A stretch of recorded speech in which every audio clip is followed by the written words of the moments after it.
Salut à tous, vous êtes sur Gale Afrique Télévision, c'est médias qui vous accompagnent, mesdames et messieurs. Et là, nous sommes dans cette semaine consacrée, mesdames et messieurs, pour l'Afrique, aux éliminatoires de la Coupe d'Afrique des Nations Maroc 2025. Les léopards de la République démocratique du Congo intensifient leur préparation pour être réussis par les Suli de la Guinée.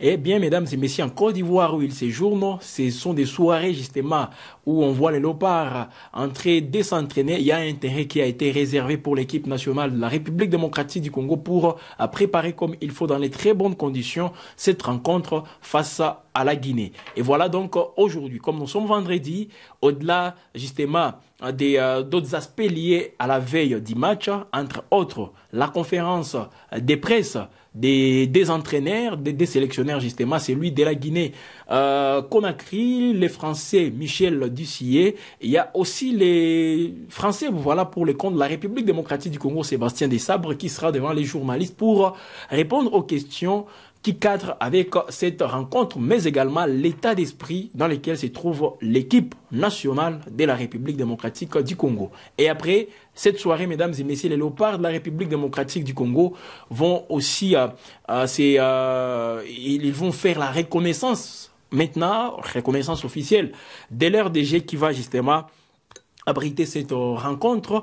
Et je rappelle, c'est la Guinée-Conakry qui reçoit la République démocratique du Congo. Vous comprenez directement que la RDC va s'entraîner au stade d'Abidjan, où le stade qui va justement abriter cette rencontre, c'est pour reconnaître leur DG. Les léopards seront reçus justement par la Guinée-Conakry. Comme nous parlons de l'état d'esprit, dans quel état d'esprit et quels sont les enjeux pour cette rencontre? C'est vrai, la RDC, elle est déjà qualifiée avec les 12 points.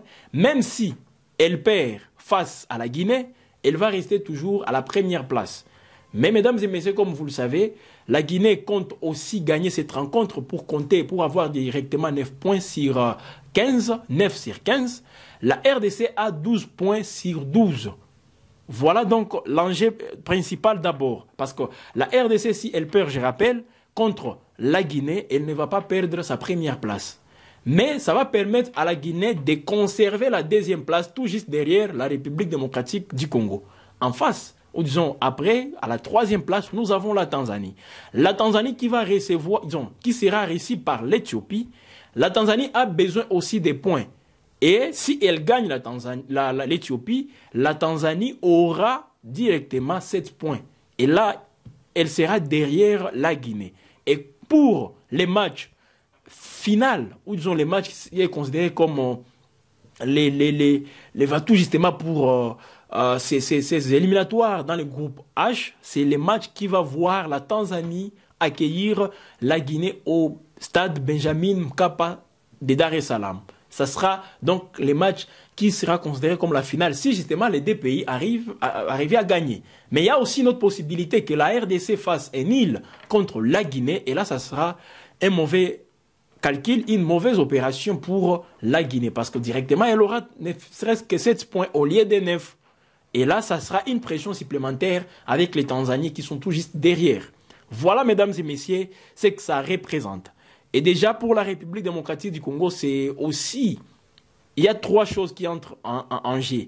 La première, parce que je l'ai dit, les sélectionneurs Sébastien Desabre pourra titulariser, c'est vrai, les joueurs qu'on ne voit pas souvent. On va parler de ces points tout juste après. Mais parlant des enjeux, les premiers enjeux, pour la République démocratique du Congo, c'est de gagner ces matchs en envie de progresser toujours au classement FIFA. Parce que toutes ces rencontres comptent aussi pour les classements FIFA. La RDC qui aujourd'hui se positionne à la 57e place au classement FIFA sur le plan international. En Afrique, la RDC est 10e. Elle a gardé justement cette 10e place. Mais la RDC veut toujours progresser et être dans les top 50 au niveau mondial. Et en Afrique, rester toujours dans les top 10. Parce que si la RDC perd ses matchs et qu'elle arrive à gagner celui contre l'Éthiopie, là, c'est une parfaite égalité qui est en train peut-être de se présenter. Voilà pourquoi, au lieu de perdre, mieux vaut faire un match nul. C'est parmi les enjeux justement qui sont dans l'esprit des joueurs, même des sélectionneurs. Sébastien Desabre, et tout son staff technique. Voilà donc, mesdames et messieurs, c'est que ça représente. Il y a un autre enjeu qu'il ne faut pas minimiser. C'est que les léopards de la République démocratique du Congo sont en train de conserver, ou disons de confirmer cette confiance qu'ils ont vis-à-vis du peuple congolais. Rappelez-vous, mesdames et messieurs, avant l'arrivée de Sébastien Desabre, il y avait un sentiment de désamour entre l'équipe nationale de la RDC et le public congolais. Jusqu'au point où même le public, pour accéder au stade, c'était tout simplement compliqué. Il y avait même un des intéressements même de voir les rencontres des léopards. Alors aujourd'hui, avec toutes ces victoires, d'abord au niveau de la CAN, la RDC, je rappelle, qui a terminé 4e en jouant la demi-finale, donc dans les carrés d'as des meilleures nations dans la Coupe d'Afrique des Nations organisée en Côte d'Ivoire, ça a créé encore une fois, ça a plutôt permis au public de se retrouver dans tout ce que les léopards sont en train de faire. Et aujourd'hui, mesdames et messieurs, avec cette campagne des éliminatoires, on a joué la première journée contre la Guinée et la RDC avait remporté cette rencontre par 1-0. Deuxième match contre l'Éthiopie 2-0 en Tanzanie. Troisième match contre la Tanzanie 1-0 à Kinshasa et 2-0 à Dar es Salaam. Mesdames et messieurs, ça fait 4 matchs pour ces éliminatoires et 4 victoires pour la République démocratique du Congo. Mais également pour les éliminatoires de la Coupe du Monde, la RDC n'est pas aussi en train de se débrouiller aussi pas mal. C'est vrai, il y a une défaite contre les Soudan et un match nul enregistré contre contre le Sénégal. Mais il y a une victoire contre le Togo, une autre victoire contre la Mauritanie. Voilà, mesdames et messieurs, ce qui fait à ce que les léopards de la République démocratique du Congo, ce qui prouve justement qu'ils ont cette envie de remporter ces matchs, à défaut de faire un match, ou soit de faire un match nul, pour ne pas justement tomber dans dans un sentiment, ou disons, dans un esprit qui sera encore une fois à demi-teinte. Tantôt on gagne, tantôt on perd, tantôt on fait match nul, bien que c'est les 3 résultats qu'on peut aussi accepter dans le football. Voilà, mesdames et messieurs, des enjeux pour la République démocratique du Congo. Il y a les classements FIFA, mais également maintenir cette confiance qui existe aujourd'hui avec le public congolais. Un autre point, mesdames et messieurs, et je ne parle pas des avantages, justement, on peut aussi parler de l'état d'esprit des joueurs, parce qu'ils sont là, ils sont en train de s'entraîner, et je vous rappelle, mesdames et messieurs, que hier, j'ai dit, c'était la 3e séance d'entraînement, comme vous le voyez en image. Dans la soirée, les léopards qui s'entraînent avec autant d'intensité, mesdames et messieurs, pour être en forme les jours J. Les jours du match, c'est samedi contre la Guinée dans la soirée.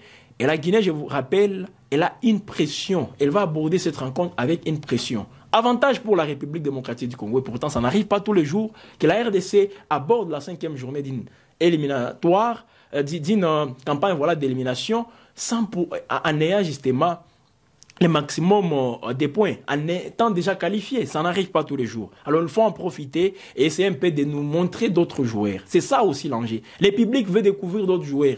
De quoi sont-ils capables?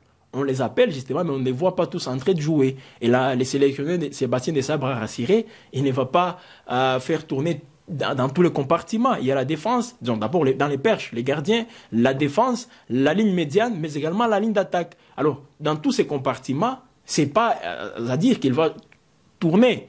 Non, non, il va tourner justement, mais pas sur chaque poste. On a 4 défenseurs, mais je vous assure, parmi les 4 défenseurs, on aura les défenseurs qui jouent régulièrement. Ne vous en faites pas. Et puis, on va essayer un peu de mélanger avec d'autres qui ne jouent presque pas. Au niveau de la médiane, c'est là où nous voyons beaucoup plusieurs changements. Peut-être Moutoussa sera là. Mais demain, on va aborder toutes ces questions, mesdames et messieurs, avec une composition probable. Mais pour aujourd'hui, permettez à ce qu'on se limite d'abord sur ces enjeux que cette rencontre représente. Et puis demain, on va venir pour parler maintenant de la composition probable. Parce qu'on aura aussi tous les détails. Nous réalisons cette émission, je tiens à rappeler, pendant que le sélectionneur Sébastien Desabre ne s'est pas encore exprimé pour la conférence de presse d'avant-match. Donc demain, on va revenir pour vous en parler, la conférence de presse que l'entraîneur a parlé, mais également, mesdames et messieurs, la composition probable. C'est nulle part ailleurs que sur Gueule Afrique Télévision, la télévision qui vous accompagne. Merci à vous de nous rester toujours fidèles.